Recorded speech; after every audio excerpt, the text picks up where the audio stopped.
kan chief minister in lu meta news at ling hal ringot mai ta hena posa ke chawin ka riak lawania he my news northeast ti Instagram page po hianin ti hianin aron post loi mai ni lumet kha ni maya eng tiang takaru puile danglam nge ni ti tuna hen kan en hawang kapu hian ka lume lain min lo fui char char mai thanem kan ngai tlang ani tara lu amet hei lume na dor proprietor lu ra ain ti kau maya lume na hian en la hei rang va in asir vel pe hi chu da pani hi ti chuanin ti hian ani to pe lai hi official kan chief minister hi alu hi book viau to ni hi me hun viau ba chu makeup vel hi kan ti ve vak lowa amaro chu kan hairstyle hian in kan mel that lo te hi a hril ve thin khop maya kan chief minister po lu buka me ngaya i anna food industry kha hong donin ka hria chemical pa khana met maya a veng tu te chuanin pu chu baby diu va te pon mà sẽ hey rồi pai bo ka lume na dora lu ka me ta tia mo anna food production industry muna kalpa in lu hi ka me ta ni tun ma atanga ka lo dor to thin lume na dora ni atia khai khai arin om khop mai ma na lo dor to thin kha tuna chief minister ani huwa po ala shereng avakala dor lengat dor han lu wa me lengat khai makan te ka tanga ma veng tu te official te po hena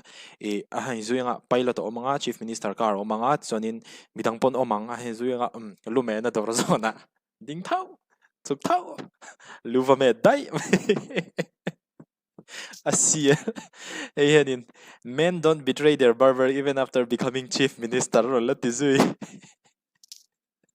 ero comment ron be hit lu tu ka ni chief minister ani nu apo ama alu ame tir na thin langa han rin takin lo ba lu va me thale na ni pu berin lu me na dora panania private lu me tu family beautician neya an ina an pan thin angkha ani tura kalo ngai mana siamin lu me na dora pan hi thil ho te lang si in thil thui takasoi khai aron ngai ro pui vio ma he po hian Mizoram sarkar tan hian ka tong trai ngai mi alo ma se tuntum sarkar hi chu ka tong trai sak fo thin che umi pui te hian be se na sang tak nen kan thireng che unia ron ti dai mai lume na amo hey kapu new haircut chu post ve la story a hati hanin selfie ve ngai se dro kan chief minister kha hi po hi CL zuk CM nuwa dor changkang de upan lawa nundan pa ngai reng anung thei zoram siam thadu na wang tak taka politics lu chil ti va chiang em digna nen ro in rel chung chuan ka support zelang che adik che kaipo digna nen ro in rel chung chuan ka support zelang che amaro chu te ni no chuanin neutral tam tak voter si in hlo ve thei reng tho an tile zuk sali kha ti chuan he po hi thu thasilangai thadu sarkar kan nei ta po hian nok ti ul mai don lom kapu han ti zel ta hi adik lu tu ni thu thasilangai thadu sarkar kan nei ta po hian nokati ol mai don lom mani akhanin kan home minister pu ke sap dangan abial mi puite ta nengeti mo minol puina an harsat na le an ril ruan ngai mo an ngai mo an veizong te an va thlen theina turin hun kha siam sak mai mo mi puite ina an pan thei tur khana ron in dan hiam kha thakop mai pu ke sap danga po min bei loi loi ma se dot ten pu ma se mo abial amana ni na ria chu wang chonin kabial mi puiten min mamo engen thlen dun nei ante tikhanin awati me kha thil tha hi chu fak mai turania a thalo chu kan soi sel bokang give away te thila entin nge give away tiang na sarkar na give away pop me do give away te tila ante 100k followers nei tin huwa kan chief minister hian ron give away thut mai theina story ha lo cha reng do ne entin nge tu ten nge reply na anu zala mi hin man zian idea hi tha thei bok zia ram shoi tu lu ber po adu hun huna ram shoi tu lu ber po adu hun huna kun tir thei tu am chun chu lu met tu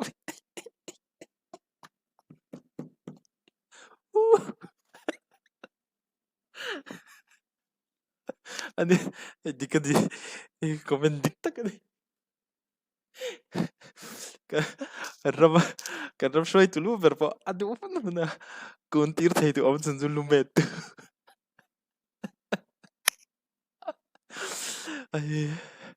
a small action deep meaning tu lai tu mizo jungku ko iniriat kapu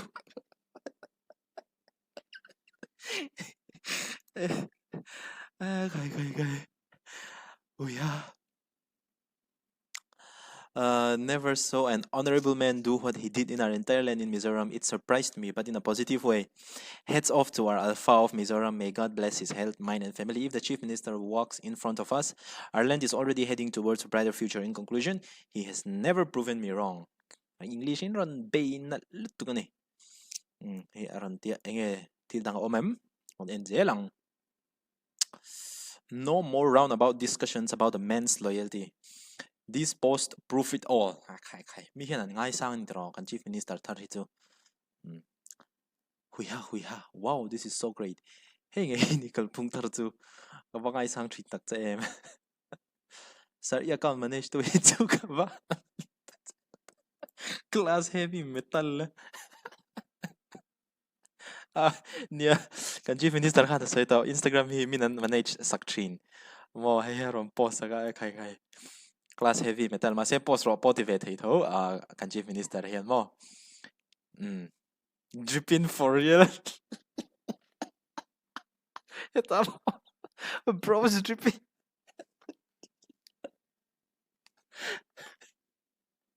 ui okay hào lắm tao kai pu bertu vậy ngay trong sĩ về nục lắm ulo mà lẽ rằng tiệt ôi po mình muốn bục đàn nó trăng rồi mình hiện lệ luôn why xin đi cái ring bur leader nim mấy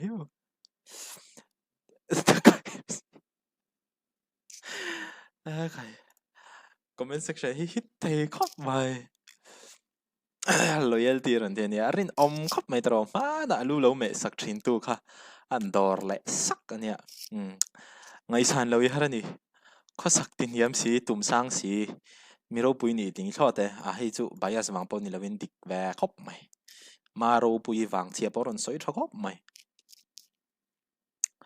ilu mẹ na mun le ini na zong zong nen karil ru ka soi chuak thiam lo ka pu ka ngai sang che kan ti top mai te ang aron tia hey ha hui ha legends hey po legends don't call their barber at home, they should go to the barber shop. Men should be men top mai ni ha ngai sang lo man ni tro ka pu min lo dor vela ka lo free ve kang che massage po tia okay aron dor ngai jringa Chief Minister, by the people, for the people. Acha chine, muavan nuam takai matia nge comment hide ka gu jung piu ini. Mấy thế lại rồi comment hit thấy nó vui lại ha. Cái kapu ilu mena dor pan atang te hian mi chapo le inda sang takhi chu inilo ti avan hriat tak em ka ngai sang tul tul mai che idu chu ani ina po ko kal the inga don te re nen ivan ngai tlom tak lalpan mal som che se I choi moi thin lalpan a choi moi let ve ze lang che adik ti ani hui ha kan CM mewin lume na changkang po ni lowi pan hi varo pui tak em nang ma tang hian lalpan kan ram hi la ti dam le ngei do ne ti ani ngay adang comment hit de dang hey John chana aron reply mo John chana hian min mention na tur dik chate John chana po ko mai tla ko mania shilonga akan Chief Minister hian kala anila lo om to re reng lo shilonga hit view lo tro ngay a story hian aron post view sak do na mon le okay about day mai hang pon ni se khati zong har riak phot mayang thara khai acha thine engen in fuina hin ngai thalok kila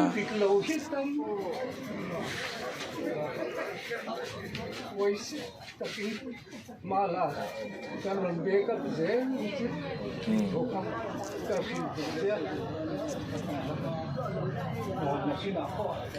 je ro ba tu e an ron ku je chung qua cái to một thì sau sang cái đó đấy phát triển khác mình lâu ngày khác sắp nón Acha khop mai an la bezel dona zeb lo chonin an sarkar hi kaldi ka tumna saro puisia an ron la bezel dona ni ata ta khanin pudom hi azam mai don lo ti hi shet khop mai backup tu anei thati hi a in shevelu to ka ma po hian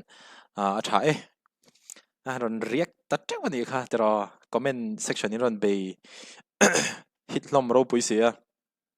kadu berzu kan kan ram shoi tu lar ber po ending edik ha adu du a hoi tir theile